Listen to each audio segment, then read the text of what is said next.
धाराशिवमध्ये पुरात अडकलेल्या नागरिकांच्या मदतीसाठी खासदार ओमराजे निंबाळकर धावले। ओमराजेंनी पुराच्या पाण्यात अडकलेल्या आजी आणि नातवाला वाचवलं। सोलापूरमधील वाकाव गावाला पुराचा वेढा, 2000 पेक्षा अधिक लोक अडकल्याची माहिती। पुरात अडकलेल्यांमध्ये मुलांसह महिलांचा समावेश। सोलापूर जिल्ह्यातील ग्रामीण भागात शाळांना सुट्टी।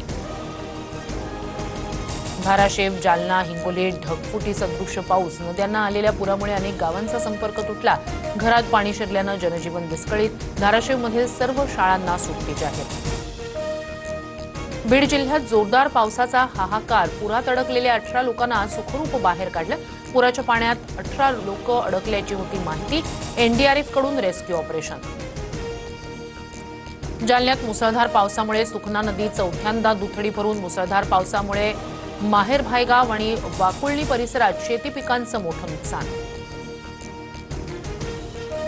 मुसळधार पावसामुळे मराठवाड्याला झोडपलं। लातूर, हिंगोली, धाराशिव, छत्रपती संभाजीनगर, जालन्यात अतिवृष्टीमुळे शेतांना तलावाचं स्वरूप, उभी पिकं पाण्याखाली, नुकसान भरपाईची मागणी।